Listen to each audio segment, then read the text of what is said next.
8वां clause आ गया आपका, marker ने दम तोड़ दिया आपके। हैंडलिंग एबनॉर्मलिटी इनक्वालिटी, इसको बोला बना दीजिए, स्टार कर दीजिए, क्रिटिकल है। हैंडलिंग एबनॉर्मलिटी इनक्वालिटी, 3 गेट होते हैं हमारे क्वालिटी के, इनकमिंग, इन प्रोसेस और final. Mahavir incoming, in process और फाइनल। इनकमिंग का मतलब है सप्लायर, इन प्रोसेस का मतलब है हम खुद इन हाउस, और फाइनल का मतलब है कस्टमर। तो तीनों के रजिस्टर हो गए, supplier complaint register, in house का रिजेक्शन का रिकॉर्ड और कस्टमर कंप्लेंट रजिस्टर। एक सप्लायर से आया तो उसमें चढ़ा दी कंप्लेंट, सप्लायर से दे दिया, भाई कापा दे दे। इन हाउस का बना रिजेक्शन का रिकॉर्ड तो पैरोटो बना दिया, टॉप 1 या टॉप 3 पे जो हमने डिसाइड करा था उस पर एनालिसिस कर लिया। कस्टमर से आया तो कस्टमर कंप्लेंट रजिस्टर में एंट्री कर दी और कस्टमर को कापा करके दे दिया। तीनों गेट, तीनों के रजिस्टर, तीनों का एक्शन, ये इस क्लोज में मांगा है। क्लियर? 5S management.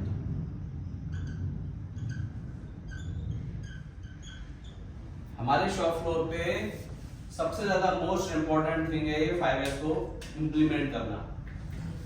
5S हालांकि ये क्लॉज क्रिटिकल नहीं है, लेकिन देखा उसी दृष्टि से ज्यादा है 5S, क्योंकि जो ऑडिटर की छवि बनती है ना ऑडिट को लेके, वो इसी क्लॉज से बनती है 5S को लेके, कि आपने हर चीज विजुअलाइज कर रखी है, पिक्टोरियल वे में दिखा रखा है। अब मैं मान लो मैं यहाँ पे मशीन चलाता हूँ तो मुझे पेपर यहाँ चाहिए या वहाँ, यही चाहिए ना। कोई ऑपरेटर के यहाँ काम कर रहा है, चलो यहाँ काम कर लिया, ऐसे देख लिया, WI मशीन चेक शीट, जो पार्ट चल रहा है उसका SOP, तुम लगाओ 2 किलोमीटर दूर तो उसके नंबर नहीं आएंगे। कोई WI लगाई है, तुमने तमिल में लगा दी, इंग्लिश में लगा दी, ऑपरेटर है बेचारा 10वीं फेल। लोकल लैंग्वेज में लगाओ, हिंदी में लगाओ, ताकि उसे समझ में आए। जापानीज कल्चर में क्या होता है, हर चीज को पिक्टोरियल वे में दिखाते हैं। स्टेप 1 काम करता हुआ, रिंच लगानी है बस, स्टेप 1। स्टेप 2 में रिंच खोल दी, स्टेप 3 में रिंच रख दी, स्टेप 4 में पार्ट ओके कर दिया, स्टेप 5 में मशीन का बटन दबा दिया, 6 में मशीन चल रही है, 7 में पार्ट निकाल दिया, 8 में पिन में डाल दिया। अब ये समझाना आसान है या ये सारी बात लिख दूं मैं? जो दिखता है वो दिखता है, ये पिक्टोरियल समझ में आया आपसे? पहला नंबर ये है, दूसरा, तीसरा, लास्ट में पार्ट उसने उठाकर रख दिया, और ये बात मैं लिख सकता हूँ उसमें सारी। ठीक है, तो इसलिए कहते हैं इलस्ट्रेट करो चीजों को, पिक्टोरियल वे में बनाओ। 5S में हर चीज, हर डिपार्टमेंट, हर एरिया लिखा होना चाहिए। फाइनल इंस्पेक्शन एरिया है, ये रिवर्क का एरिया है, ये इनिशियल सप्लाई कंट्रोल का एरिया है। ठीक है, इनिशियल सप्लाई कंट्रोल एरिया बताया था आपको, क्या रहा उसका? पीडीएफ बनेगा सर, कब बन जाएगा कल। कुछ पॉइंट लिखाए थे मैंने कल, याद है? हाँ, चल रहा है उस पर काम चल रहा है। ओके, तो ये कॉन्सेप्ट रहा आपका नॉर्मल क्लोजर 5S में। ठीक है, लूज वायरिंग नहीं होनी चाहिए। मान लो एक मशीन है, एक मशीन है, दोनों एक ही चीज से काम कर रहे हैं, तो वायरिंग लटका दिया। अब जब बंदा जाएगा या कोई मटेरियल जाएगा तो मे भी चांसेस है कि वो बंदा गिर जाए या माल आपका रिजेक्ट हो जाए, क्योंकि एबनॉर्मलिटी या एबनॉर्मल सिचुएशन कभी भी क्रिएट हो सकती है। तो हमने ऐसा कोई चांस नहीं छोड़ना। आपके पीछे वाले मशीन में वहां पे लीकेज होती है। जब पिछली बार हमने शॉप फ्लोर विजिट करी थी, आने वाले आए थे, तो उसमें आपने उस टाइम पे तो वो डलवा दिया था, तुमने क्या डलवाया था? हाँ, लेकिन क्या उसका कोई परमानेंट सॉल्यूशन नहीं है? ना तो सॉल्यूशन है अभी, करना अपन का काम है, काम कर रहा है थोड़ा बहुत निकल जाएगा। तो आपने देखना है कि हर मशीन में एक बार लिस्ट बना लो अपनी, मेरी शॉप फ्लोर से रिलेटेड कितने पॉइंट है जहां मुझे इंप्रूवमेंट करवानी है। DMD बनाओ, एक दिन में सारा मत करो, एक एक पॉइंट कर लो। क्यों जी, हो सकता है ना एक एक पॉइंट तो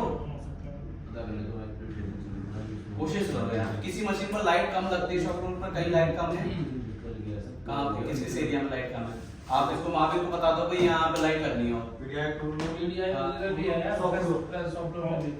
आपका लाइट, आपने कल कुछ बोला था मुझे, कमिटमेंट करी थी लाइट की। लाइट का ऊपर से मैनेजमेंट की ओर से कोई वो नहीं है कि कितना, उसमें मैंने बता दिया कि लड़के से बात करवा दी, नंबर भी दे दिया सर। जिस प्रकार से आप यूनिट होती है लक्स, ठीक है, लाइट को मेजर करने के लिए लक्स, कितना लक्स आ रहा है, ऐसे साउंड को चेक करने के लिए होता है डीबी मीटर।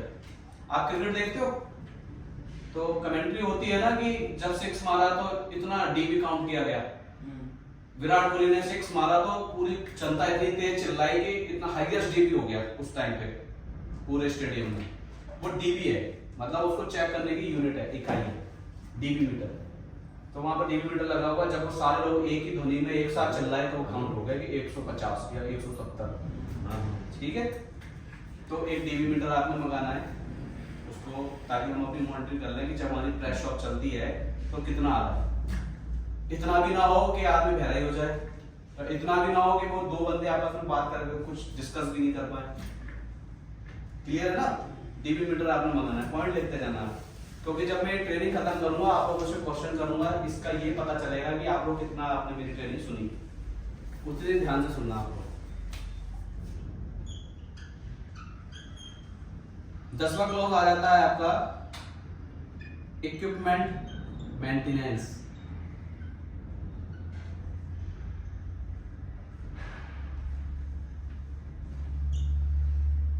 ये भी क्रिटिकल है, स्टार लगा लो। क्यों क्रिटिकल है? क्योंकि इसमें चीजें ऐसी हैं, पार्ट बन के आएगा, किससे चेक करोगे? इंस्ट्रूमेंट से। अब वो इंस्ट्रूमेंट ही अगर एरर वाला हो तो ये भी चांस है कि आपका डिफेक्टेड पार्ट कस्टमर पे चला जाएगा। ठीक है, तो इसमें क्या बनेगा? कैलिब्रेशन का plan, master list of instrument, master list of gauges, उनका हिस्ट्री कार्ड, कब कब कौन कौन से इंस्ट्रूमेंट को कैलिब्रेट करवाया, उसकी एंट्री उसके अंदर। क्लियर है भाई? और क्या आता है इसके अंदर? Machine maintenance. आपकी कितनी मशीन है, उनका पीएम का प्लान, उनका ब्रेकडाउन का रिकॉर्ड, हिस्ट्री कार्ड, उनका लिस्ट ऑफ क्रिटिकल स्पेस, और ब्रेकडाउन का एनालिसिस कि आपने पूरे महीने में कितने ब्रेकडाउन आए, आपने टॉप 1 पे करना है, टॉप 2 पे करना है, उसको as a customer complaint solve करेंगे। इक्विपमेंट मेंटेनेंस, इसमें आपके इंस्ट्रूमेंट भी आ गए, मशीन भी आ गई, और टूल भी आ गए। जो आपके टूल है ना, डाई है, इसका डेवलपमेंट, उसका वैलिडेशन प्लान बनाएंगे टूल का, और टूल का हिस्ट्री कार्ड बनाएंगे। टूल का हिस्ट्री कार्ड कहाँ तक चल रहा है? वो लड़का कर रहा था रावत, अक्टूबर तक होगा। उसके बाद पेंडिंग है। उसके बाद जो प्रोडक्शन कोड मिलती है, प्रोडक्शन कोड में से पेंडिंग था वो। अच्छा, प्रोडक्शन कोड मिल जाएगी तो ये टूल का आ गया, इसमें मशीन का आ गया और इंस्ट्रूमेंट का आ गया। तीनों के हिस्ट्री कार्ड होते हैं, मशीन का भी होता है, टूल का भी होता है, और इंस्ट्रूमेंट का भी होता है।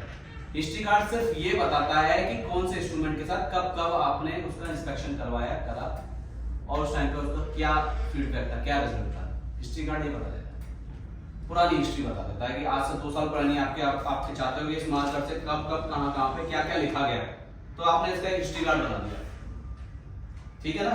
तो वो हिस्ट्री सारी बता देगी अगर आप मैनेज कर मेंटेन कर। अब मैं लिखने के बाद हिस्ट्री कार्ड भर दूं, कॉन्फ्रेंस रूम में एक व्हाइट बोर्ड था, वहां पे मैंने मेज की ट्रेनिंग दी थी इतनी तारीख को। अब 1 साल बाद पूछोगे तो ये मार्कर की हिस्ट्री पता चल गई ना आपको। ठीक है ना?